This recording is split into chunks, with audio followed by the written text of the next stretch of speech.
anunciada a pandemia oficialmente no início de março, o presidente me pediu que acompanhasse o Ministério da Saúde para fazer essa comunicação junto com o presidente da Câmara, o presidente do Senado, numa sessão do Congresso, uma sessão extraordinária do Congresso.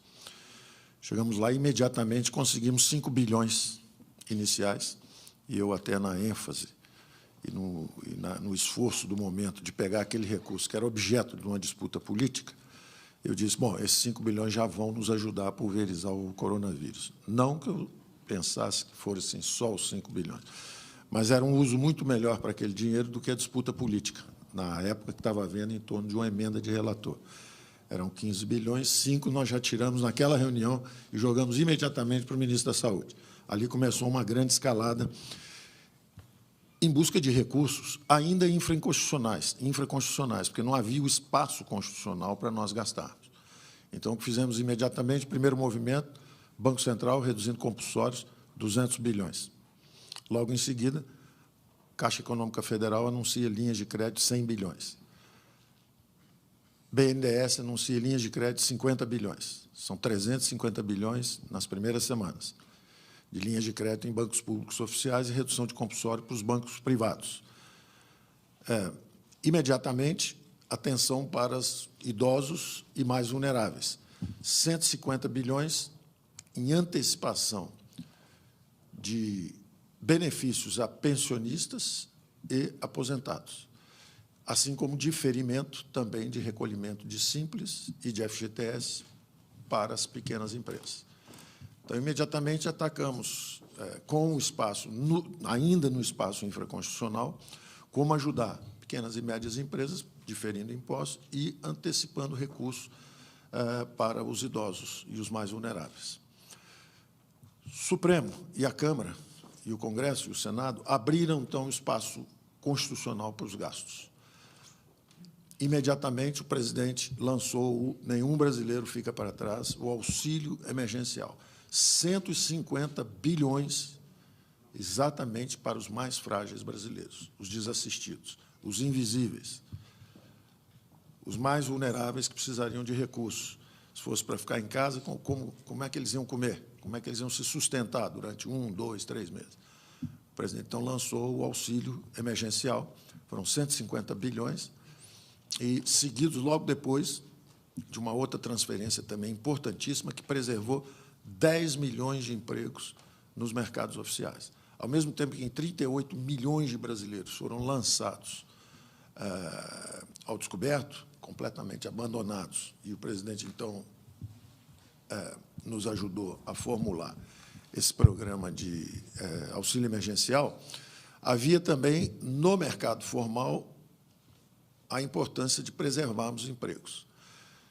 Nas últimas 6, 7 semanas, nos Estados Unidos, foram destruídos 32 milhões de empregos no mercado formal e, no Brasil, foram preservados, registrados, cadastrados, a manutenção de 10 milhões de trabalhadores, graças ao programa que chamamos de BEM, os benefícios emergenciais. A empresa negocia, renegocia o salário e o governo entra bancando a diferença, pagando uma parte da diferença, de forma que a empresa, em vez de demitir, ela reduz um pouco o salário e o governo suplementa. Chamamos até de um programa de suplementação de salários. Foi muito bem sucedido esse programa, e com esses 150 bilhões, por um lado, para o auxílio emergencial, e mais 50 bilhões, por outro, para a manutenção de emprego, já chegamos, então, a 700 bilhões de reais, lançando uma camada de proteção para salvar vidas e preservar empregos. Até esse momento, nós já éramos, do ponto de vista de esforço fiscal, o país emergente com o maior número de gastos, o maior volume de gastos para combate ao coronavírus.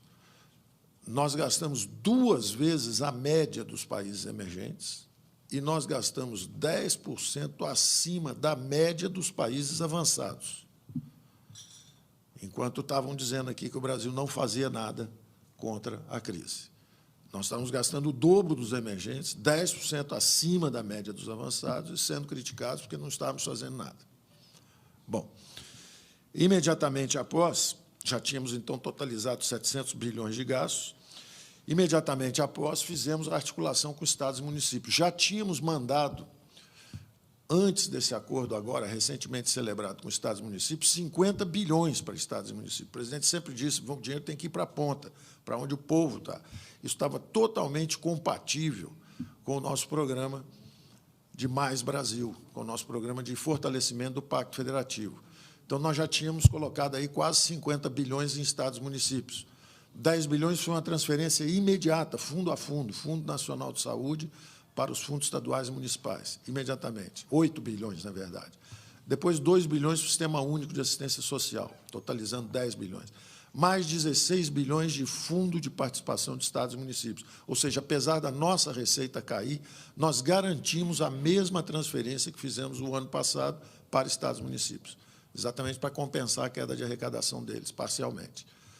Então, já tínhamos aí mais 26 bilhões.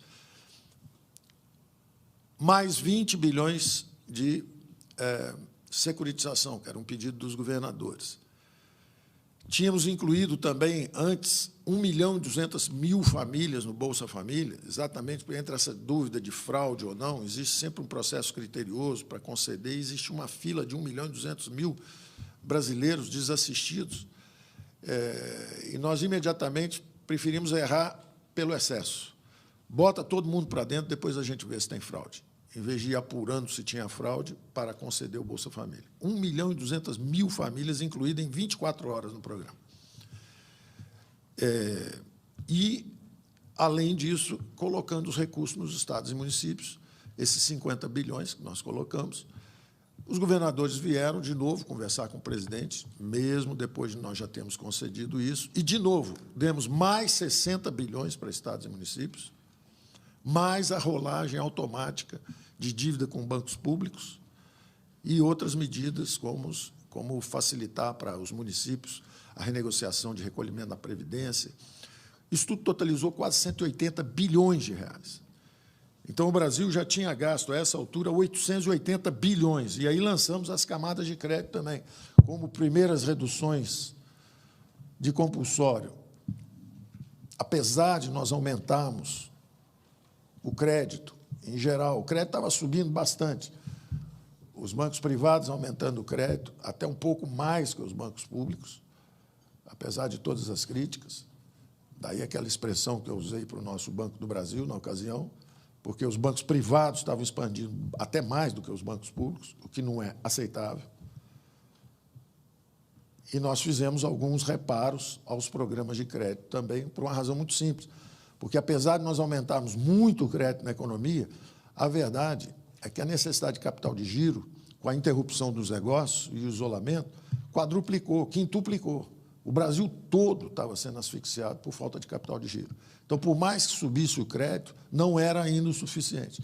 Então, lançamos mais camadas de crédito. Essa semana mesmo vamos estar anunciando, o presidente do Banco Central vai anunciar o aperfeiçoamento de vários programas, passamos 2, 3 semanas trabalhando intensamente, e ele vai lançar novos programas, da mesma forma a Caixa Econômica, da mesma forma o BNDE e o Banco do Brasil.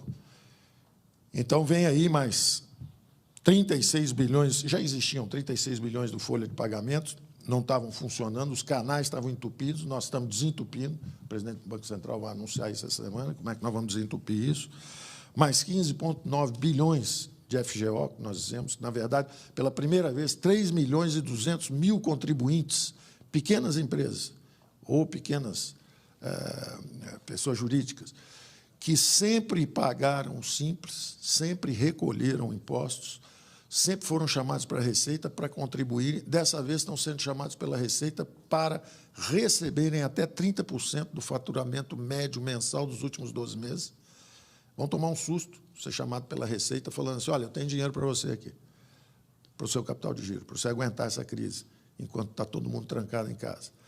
Então, 3.200.000 microempresários vão ser chamados, são 15,9 bilhões para eles, também está saindo agora essa semana, mais 20 bilhões do FGI, que alavancados pelo sistema bancário, pode chegar a 100 bilhões, também para o pequeno e médio. Tudo isso em reação ao pedido da sociedade que o dinheiro não estava chegando na ponta. Se não está chegando na ponta, nós vamos empurrar mais até chegar. Então, quando você soma isso tudo, dá quase 1 trilhão, são 900 bilhões de recursos que estão aí. Naturalmente, isso pressiona os orçamentos esse ano, mas nós sabemos que o ano que vem tudo volta ao normal. Daí a importância do veto presidencial para que esse auxílio à saúde não se transforme em aumento de salários, que seriam despesas permanentes, quando, na verdade, nós temos que enfrentar agora essa crise da saúde. Então, está tudo... Isso é a síntese do nosso esforço até agora. Isso tem um documento aí de umas 40 páginas, depois vai ser distribuído para todos os senhores, também para a imprensa. Agora, o mais importante são os próximos passos, e o presidente também já determinou quais serão esses próximos passos. O presidente já lançou e comunicou isso, que por 2 meses nós vamos estender o auxílio emergencial. Nós estamos num nível de emergência total, a 600. Nós vamos começar agora uma aterrissagem com uma unificação de vários programas sociais e o lançamento de um Renda Brasil, que o presidente vai lançar, porque aprendemos também, durante toda essa crise, que havia 38 milhões de brasileiros invisíveis e que também merecem ser incluídos no mercado de trabalho. Vamos lançar um programa verde e amarelo, que o presidente, durante a campanha, já tinha dito: há regimes onde tem muitos direitos e pouquíssimos empregos. E há 40 milhões de brasileiros andando pelas ruas sem carteira assinada. Só que agora nós sabemos quem eles são. Nós digitalizamos e temos o endereço de cada um. E nós vamos formalizar esse pessoal todo, porque eles são brasileiros como todo mundo e eles eram invisíveis. Então, nós vamos estar lançando isso daqui a pouco. Então, o primeiro passo, vamos lançar essa camada de proteção com a extensão do auxílio emergencial por 2 meses. Enquanto isso, organiza-se a volta, o retorno seguro ao trabalho, dentro dos bons protocolos. Esse é um outro trabalho que a economia, durante esse período, fez também, quer dizer, junto com o Ministério da Saúde, pegando os protocolos no mundo inteiro. E há exemplos, inclusive, no Brasil, de indústria de construção civil que manteve 93% da capacidade operando, 55 mil trabalhadores e menos de 20 mortes por coronavírus, exatamente porque estavam medindo temperatura, testando, tratando e monitorando com bons protocolos. Então, vem a nova fase aí, uns 60 dias, a gente espera que esses 60 dias, pelo menos, de auxílio emergencial que o presidente está estendendo, que nesses 60 dias haja essa organização de retorno seguro ao trabalho e depois entramos, então, numa fase, finalmente, de decolarmos novamente, atravessando as 2 ondas. Esse é o desafio à frente. Obrigado.